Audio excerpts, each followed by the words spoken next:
अज्ञान। अज्ञान के द्वारा संशय होता है और संशय का परिणाम अच्छा नहीं होता। जो संसार की उन्नति है, जो संसार की कार्य है, ये कोई महत्वपूर्ण बात नहीं है। 100 खरब रुपया कमा लिए, पूरा विश्व तुम्हें जान रहा है, लेकिन तुमने जिसको जानने के लिए तुम्हारा जन्म हुआ है उसको नहीं जाना। तो मरने के बाद तुम्हारे हाथ क्या लगेगा? तो एक शरीर की सीमा है इसके रहने की, 60 वर्ष, 70 वर्ष, 80 वर्ष, 100 वर्ष, 1000 2000 तो है नहीं। इसके बाद आपके पास रहेगा क्या? आपके विचार, आपके किए हुए सत असत कर्म, बस। जिस विचार से आपने सत असत कर्म किए, वही संस्कार आपको अगली योनि दे देगा। आपका आज का पढ़ा लिखा, आज का पद, आज का व्यवहार, आज का यश, आज की संपत्ति आपकी किसी काम नहीं है। विचार पूर्वक समझ रहे हैं?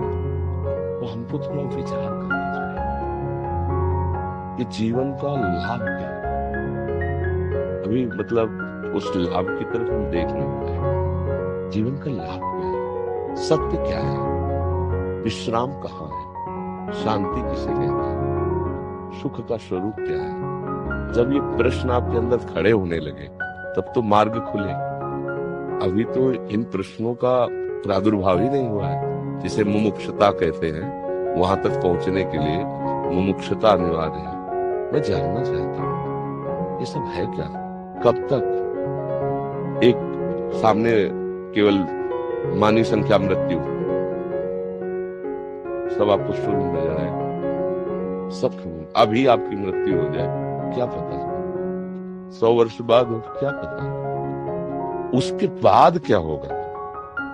हमें अपने देश लौटना है। विदेश में हम कार्यरत हैं,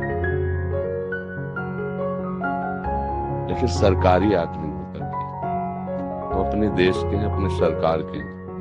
तो आपको जितनी सुविधाएं मिली उनका भोग कीजिए। परिणाम में आपको सरकारी सुविधाएं और मिलेंगी और सरकार आपको पदोन्नति देगी। ऐसा होता है ना, जब आप सरकारी आदमी बन के जाओगे, आप अपने पर्सनल से जाओगे तो हानि लाभ आपको भोगना पड़ेगा। और वहां से मकान तो उठा के लाओगे नहीं। ऐसे ही कुछ थोड़ा सा भावना बनाइए कि हम श्री भगवान के हैं, श्री कृष्ण के। पूरा विश्व श्री कृष्ण का। मुझे श्री कृष्ण की सेवा मिली है। अलग अलग सेवाओं के स्वरूप है।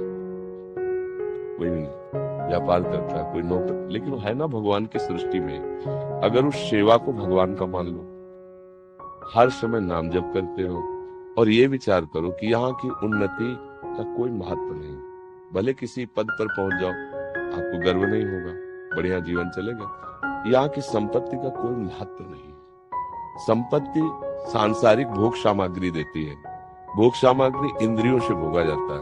इंद्रियों से भोगा हुआ हर विषय मिथ्या है, स्वाप्निक है, उसका कोई महत्व नहीं। क्योंकि ज्ञान नहीं, इसलिए वो बात समझ में नहीं आती। अब हमारा जीवन सही मार्ग पे आ जाएगा, कोई संशय नहीं रहेगा। हर क्रिया भगवान को समर्पित करो। पूरी सृष्टि श्री भगवान की है और मैं उनका एक सेवक हूं। मुझे ये सेवा दी गई है। ईमानदारी से उस सेवा को भगवान की सेवा मान के करो और नाम जप करो। कुछ समय बाद आप, अगर जो हम कह रहे हैं इसे धारण करना, कुछ समय आप बाद देखना आपके अंदर संशय खत्म हो जाएगा।